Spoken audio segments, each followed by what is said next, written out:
तो combined commanders conference का आगाज आज से गुजरात के केवड़िया में होगा। इस सम्मेलन में आपको बता दें आर्मी, नेवी और एयरफोर्स के कमांडर्स हिस्सा लेते हैं। इस कॉन्फ्रेंस में LAC से लेकर LOC तक भारत की तैयारियों को लेकर चर्चा होगी। कल यानी शुक्रवार को रक्षा मंत्री राजनाथ सिंह और सम्मेलन के आखिरी दिन 6 मार्च को प्रधानमंत्री नरेंद्र मोदी कमांडर्स और जवानों से भी बात करेंगे। ये कॉन्फ्रेंस पूर्वी लद्दाख में पैंगोंग लेक के पास भारत और चीन के बीच हुए डिसएंगेजमेंट प्रक्रिया के पूरा होने के बाद हो रही है, इसलिए कई मायनों में इसे बहुत ही अहम माना जा रहा है। साथ ही इस बार इस कॉन्फ्रेंस में जवानों को भी शामिल किया गया है। तो 2 तस्वीरें आपके सामने। पहली 2016 की है, जब केरल के कोच्चि में INS विक्रमादित्य पर कमांडर्स कॉन्फ्रेंस हुई थी। ये पुरानी तस्वीर हम आपको दिखा रहे हैं और आपको बता दें अब 2021 में ये कॉन्फ्रेंस गुजरात के केवड़िया में हो रही है। 2018 की बैच के IPS श्री ओम प्रकाश झा, विच मिलानी ग्रेजुएट ओम प्रकाश दूसरे स्थान पर CIS। आज गुजरात के केवड़िया में कमांडर्स का संयुक्त सम्मेलन आयोजित किया जाएगा। ये पहला मौका है जब ये सम्मेलन गुजरात में होगा। इस सम्मेलन की अध्यक्षता प्रधानमंत्री नरेंद्र मोदी करेंगे। खास बात यह है कि कंबाइंड कमांडर्स कॉन्फ्रेंस यानी साझा कमांडर सम्मेलन में जवानों को पहली बार शामिल किया गया है। अब तक इसमें सेनाओं के प्रमुख और कमांडर इन चीफ रैंक के अफसर शामिल होते थे।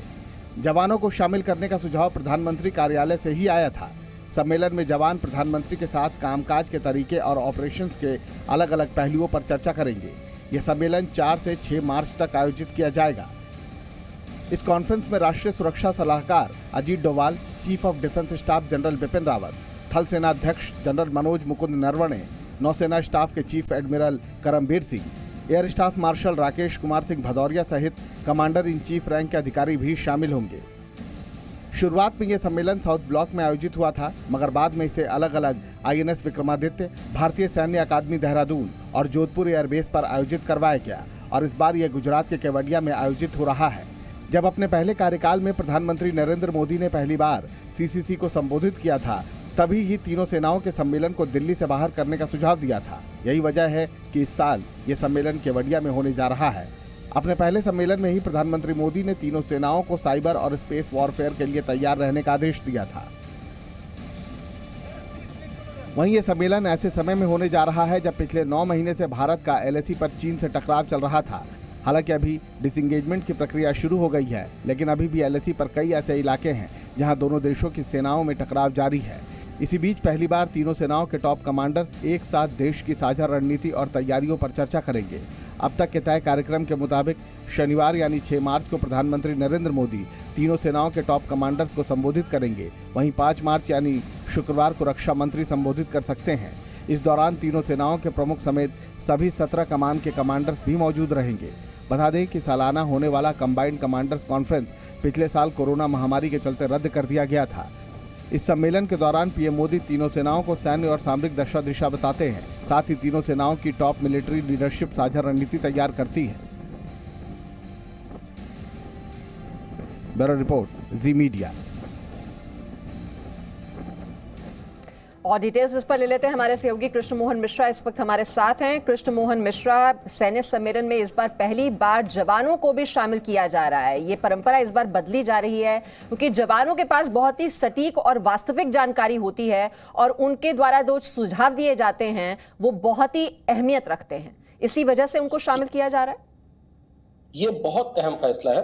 दरअसल कंबाइंड कमांडर कॉन्फ्रेंस सबसे टॉप कमांडर्स की मीटिंग होती है, जिसमें सेना अध्यक्ष, CDS और नेशनल सिक्योरिटी एडवाइजर, रक्षा मंत्री, खुद प्रधानमंत्री के अलावा जो कमांडों के अधिकारी होते हैं, जो कमांडर इन चीफ होते हैं, सिर्फ वो होते हैं।